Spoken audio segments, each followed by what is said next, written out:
This program is brought to you by the National Association of Insurance and Financial Advisors, promoting political advocacy, education, and the ethical conduct of its more than 50,000 members nationwide.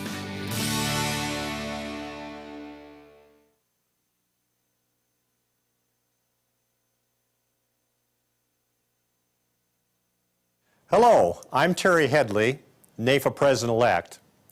I want to take this opportunity to share a few moments with you to discuss NAIFA's government relations, political action, and political involvement programs. As you know, NAIFA's fundamental reason to exist and its primary role are to serve as the advocate and the voice for the agent advisor and for the clients we serve. I would like to indulge you for a minute in an exercise which I think illustrates how NAIFA's advocacy directly connects to your bottom line.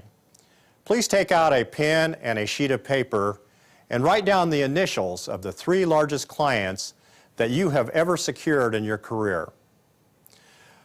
Once you have done that, next to those 3 initials, write down the financial need that was met, the financial problem that was solved, or the financial goal that was achieved as part of this planning process. Next to that, write down the product solution that was implemented. What product recommendation did you use to achieve that financial goal, to solve that financial problem, to meet that financial need? Now here is the question on the table. Did that product solution or recommendation have any inherent tax advantages or benefits associated with it? I would submit to you that the answer is a resounding yes. Now, if those tax advantages or tax benefits were removed, restricted, or eliminated, what would be the outcome? Deal or no deal? You see, our entire business exists as a quirk or aberration in the Internal Revenue Code. NAIFA was founded in 1890 for advocacy purposes, to combat replacement and to prevent the repeal of the anti-rebating statutes in the states. NAIFA still exists today, over 100 years later, for advocacy reasons. You know, sometimes I feel like we are complacent and take for granted the unique role we play in the economic fabric of our country. In fact, I have stated repeatedly, at any time we could literally be taxed, legislated, or regulated out of business. You know, NAIFA not only created, but continues to protect and defend the tax advantages and benefits of our products. To me, it is black and white. No NAIFA, no industry. It's that fundamental and that serious. What I would like to do at this time is to establish 3 basic premises with you that represent the economic and political realities of our current environment. Number 1, there is no such thing as a neutral piece of legislation. All legislation produces winners and it produces victims. We have the opportunity to shape our own destiny and decide which side of that equation we want to be on. The second premise, 1/3 of all tax expenditures in this country are within the insurance and financial services industry. That means that 1 out of every $3 of potential tax revenue that could flow into the U.S. Treasury resides within the insurance and financial services industry. The Joint Committee on Taxation refers to these as lost revenues, an expectation that this money belongs to the government and not the owners of our products.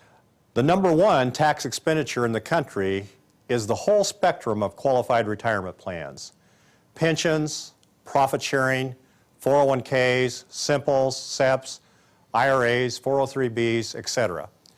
Tax-deductible contributions and tax-deferred investment or interest earnings. The second largest tax expenditure is that of employee benefit programs. That is, tax-deductible premiums paid by an employer that are not treated as income to the employee and for the most part are tax-free benefits to the employee and dependents.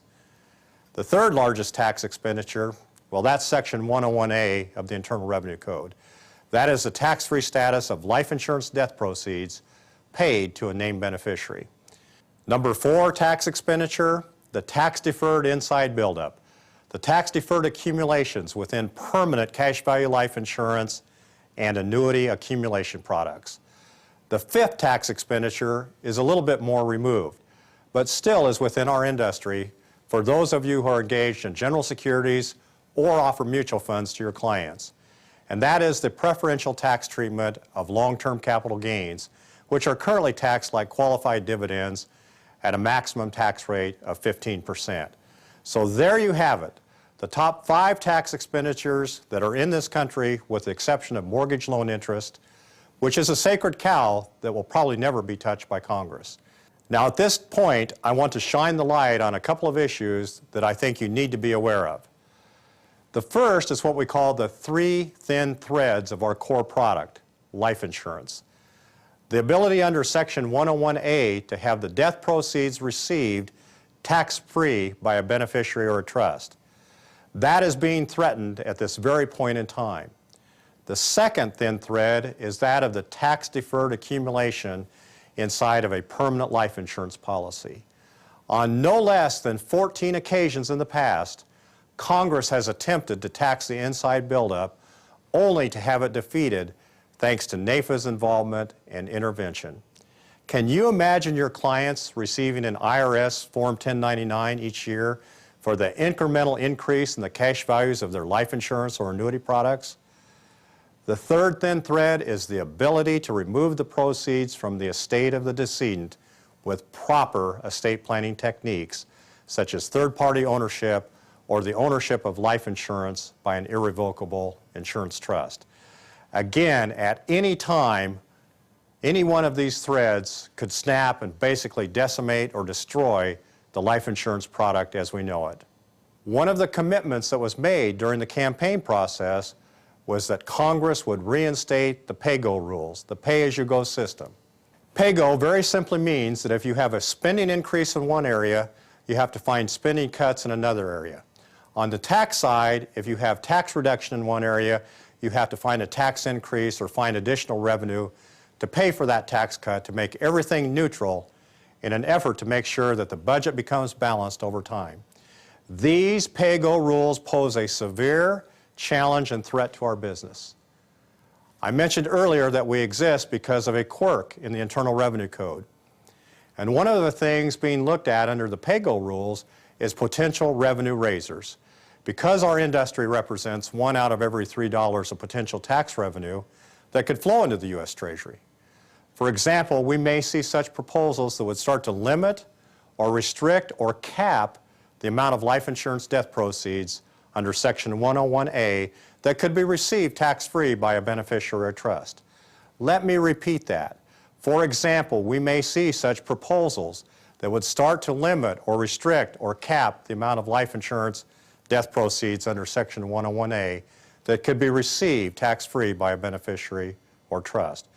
For example, under income means testing, or LIFO, last in, first out tax treatment, for loans, withdrawals, or dividends, we could witness a serious undermining of the current tax treatment of life insurance and annuity products. We also may see some type of restriction or limitation on the amount of tax-deferred accumulation that would exist within the life insurance product or even an annuity product. I don't think Congress will remove it entirely, but they could put caps or limitations on the amount that could be accumulated within these products. These revenue-raising ideas present real and legitimate threats to our industry and our business. And obviously, that would be detrimental to our clients in their financial planning efforts. I want to tell you about another issue that occurred back a few years ago. I truly believe it was one of NAIFA's greatest moments in the history of our association. And that is on the issue of commission disclosure, which flew below the radar screen until NAIFA spotted it and took action. Without NAIFA's involvement, today every one of you would be disclosing your commissions at the point of sale to your clients on any type of insurance product before you could secure the application. Regrettably, compensation disclosure and transparency regulations have resurfaced in several states recently. NAIFA's policy position is to disclose the total cost structure of the insurance product, but to solely isolate the commission is a deterrent in the planning process. So these were great victories, great wins for not only NAIFA members, but for your clients as well, and I wanted to share them with you. Finally, I want to talk to you about your engagement, your active participation in terms of NAIFA's advocacy programs. As you know, advocacy is not a spectator sport. It is not something that we just go and outsource. It requires the active engagement of each and every one of our members across this great federation, including you. Never has the time been more critical. It is time to get off the sidelines. It is time to get suited up and enter the game. First of all, there's IFA-PAC. Currently, only 23% of our members are participating in the PAC. That is truly an unacceptable level. We need to expand the horizontal base of IFA-PAC and grow that participation from 23% to 50% as soon as we can get there. And there is no time like the present. Never have the stakes been higher. This country's fiscal and monetary policies are not trending in our favor. I think the rule of thumb here is that you should contribute 1% of the gross revenues flowing into your practice from insurance-based products to IFA-PAC every year. Second is APIC, our grassroots political involvement committee. We need to reestablish our infrastructure, rebuild and reconstitute our grassroots network to the point of not having just 1,500 key contacts in our federal database. We need to grow that to 3,000 or 4,500 grassroots and grass tops contacts. We need to get to a minimum of 6 NAIFA members deep for every member of Congress, each representative of the U.S. House of Representatives and each U.S. Senator. And there is no excuse, no reason why that shouldn't be done. We need to strengthen our relationships with our lawmakers. One of the key measurements of success should be how many in-district constituent group meetings are taking place back home. That's where the rubber meets the road. That's where we can have an impact, and that's where we can be effective. We must get our message out and advocate our positions on our issues. The next thing that needs your engagement that you need to take seriously are the Gov Alerts that come from NAIFA headquarters through our new color-coded government relations communications. You must respond to each and every one. It only takes a few minutes of your time. Congressional offices tell us that for every one response they get, that is the equivalent of 500 constituents back home expressing their views. Take a look at NAIFA's Legislative Action Center and the CapWiz program that links to that. You can forward Gov Alerts to your business associates and your office colleagues in order to get them to participate as well. This is how we will leverage our real-time response rate and get it to acceptable levels, which will really have an impact on Capitol Hill. You know, we are the last line of defense between our clients' ability to achieve financial independence or a dependency upon the federal government. You are the impact player in the financial lives of your clients. You make a significant difference in their lives. I think we should take that responsibility very seriously. We are in a caring and compassionate business. We are engaged in a very high calling, and I am proud of what we do day in and day out on behalf of 75 million American families.